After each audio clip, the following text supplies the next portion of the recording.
Cold War and Warzone Season 5 is out right now, and no one cares. What's going on, everybody? It's your boy BlancOnline, here today to chat to you more about some Warzone, some Cold War Season 5. We're not really talking about it, we're more just talking about how everybody forgot about Season 5 of Cold War and Warzone amidst all the hype for Vanguard, all the new details coming out in terms of multiplayer, Champion Hill, the new Pacific Warzone map as well that will launch with Vanguard and anti-cheat.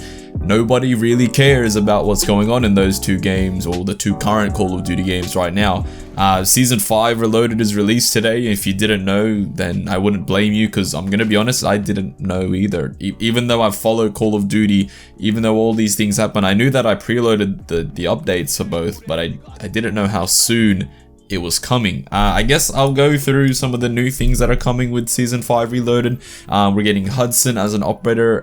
Judge Dredd is going to be coming as well as an operator to coincide with their like 80s themed whatever. There are a couple different events. There's an October Quest Fest event. There's a motocross event. Which is cool, but I guess it's like too little too late. Obviously we're gonna get Zoo, which is the new 6v6 map. Well, new, it's a remake 6v6 map. Demolition is coming into the game. There's gonna be some new outbreak regions and all that sort of stuff. But other than that, there's not a whole lot of new things in terms of Cold War multiplayer. Just a bunch of, from what I can see here, I'm looking at the new stuff, by the way. From what I can see here, it's a lot of just nothing. I think the biggest thing that's going to be coming as of Season 5 Reloaded is the Numbers event, which starts on the 21st of September, which is going to be both Cold War and Warzone. So the Numbers event is going to be challenges to complete, a total of 18 challenges and 19 rewards to earn during the event. Complete a full set of 9 challenges in either game to unlock the first ever event weapon reward, the Psy. So I don't know if this is going to be, if this Numbers event is going to lead to us moving from Verdansk to a Pacific theme map. I don't know if the Numbers event is going to lead to anything spectacular. It looks like just an in-game event where there's going to be specific sets of challenges for things you do. Then you unlock a weapon, and then I don't know if anything happens from there. But that's besides the point. In terms of new Warzone stuff, there really isn't anything. The ground loot's changing. The Numbers event is starting off, so there's like different beacons and different hubs or whatever it's called that you can go in Verdansk to complete those challenges. But other than that, Season 5 Reloaded is just kind of there, and there's going to be double weapon XP and double XP, so that's going on right now if you're playing Cold War still. So if you're on Xbox or PC and you're not playing the Vanguard beta, you can jump on Cold War if you want to lose some brain cells and play that. But that's besides the point. The real reason I'm making this video is because I wanted to sort of touch base and sort of figure out why no one really cares about Cold War and Warzone. I think one of the main things is content. So Season 5, when Season 5 first launched, it was actually pretty good. Like, if I'm honest, like if you saw my video when I talked about Season 5, the content that we got at launch was really good.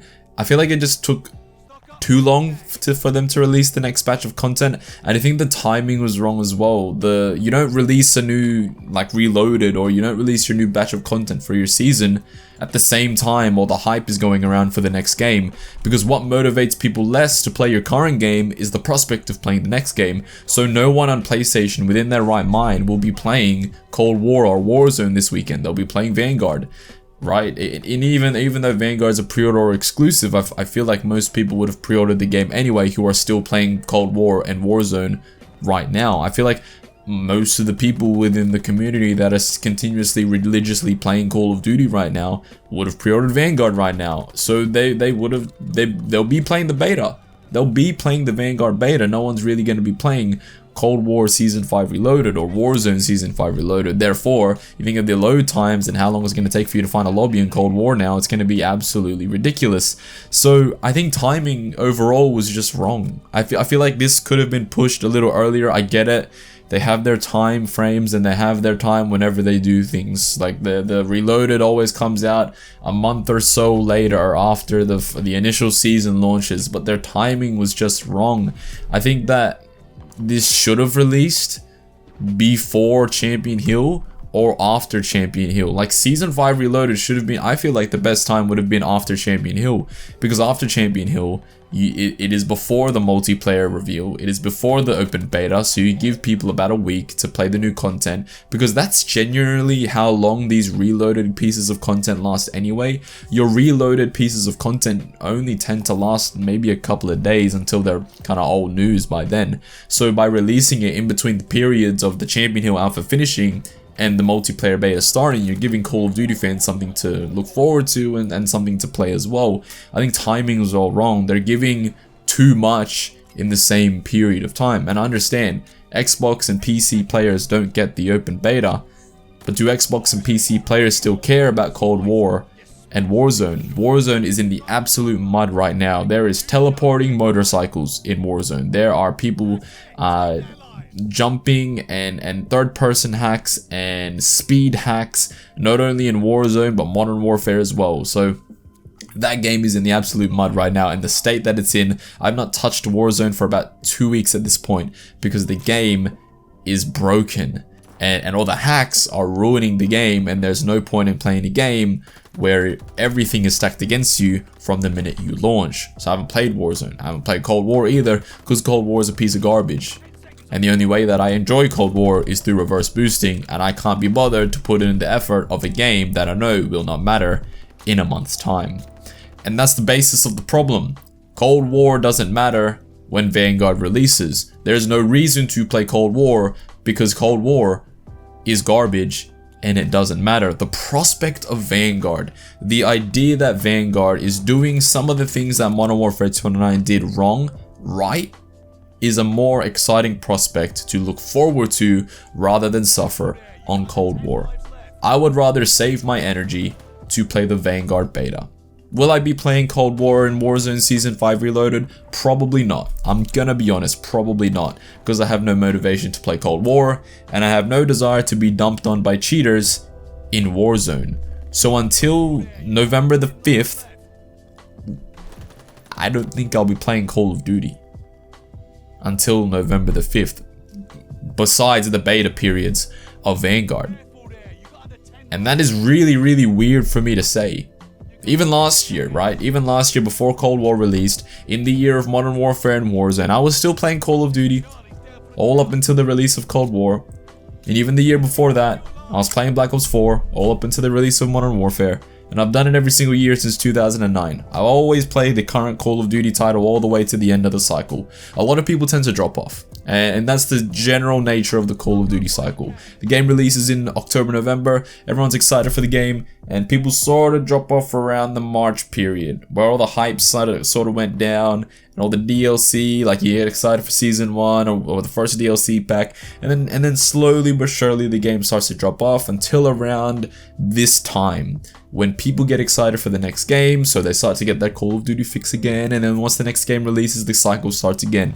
This year's a little bit different. This year's different in the way that no one really cares about Cold War. Unless you're a super die-hard Treyarch fan or a super die-hard Cold War fan, which there are very little people out there who are. Not a lot of people are playing Cold War. Some people are getting excited that Dark Aether is going to be coming to Warzone, but I would counter that by saying, who cares about Dark Aether? Very, very small majority of a very small minority of people within the community really care that zombies camos are in Warzone. Very little part of the community really care, and the only people who do care are very vocal on things like Twitter and that sort of stuff. I would argue that a majority of the casual fans have no idea what Dark Aether is.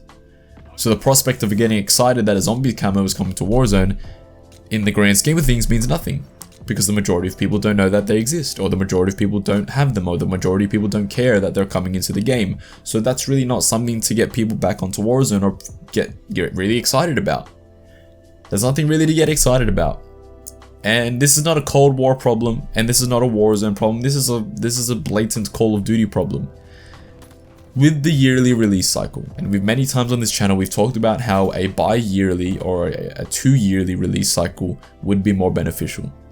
Because you are undermining you're undermining your current game for the next game, maybe about 3 months before the next game releases.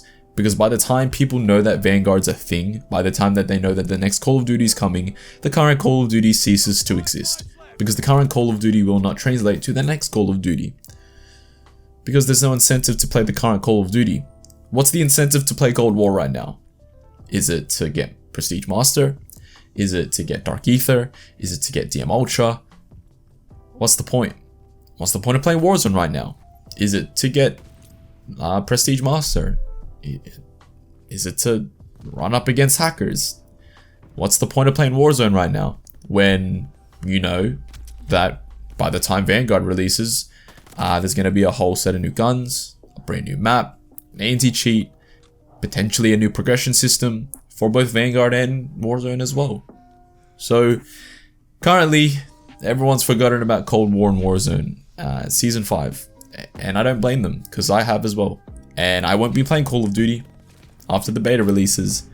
Maybe I will when if the numbers event ends up being something cool and spectacular, but I highly doubt it. Because the numbers event starts the day after the Vanguard beta finishes. So no one's going to be thinking about the numbers event, because everyone will be thinking about Vanguard. Continuously thinking about Vanguard for the next month. Until Vanguard releases on the 5th of November. And then by that time, no one will be playing Warzone because everyone will be waiting for the anti-cheat and the new map. Therefore being no point in playing Warzone. That's all I have for you guys today. Leave a like if you enjoyed the video, comment down below. What do you think? Have you forgotten about Cold War and Warzone as well? Because I know I have, definitely. Click subscribe if you're new here so you don't miss out on my next video. Tomorrow will be the Vanguard beta. I will be up here. I'll be playing the game. I'll post my first game of Vanguard multiplayer here on the channel. So make sure you click that subscribe button to be notified and click that bell to be notified when I post that video. But I'll see you guys tomorrow. Peace. Rock, we're here in the fade. Pull up in a whip with 21 bays. Here come the bastards, 21 days. Gun you boy, I know he's a waste. Baby, I know that you want a little taste. I know you want all the bass in your face. Brand new bag and brand new nails. Me and Lil J, we Scotty MJ. Bassin' the rock, we're here in the fade. Pull up in a whip with 21 bays. Here come the bastards, 21 days. Gun you boy.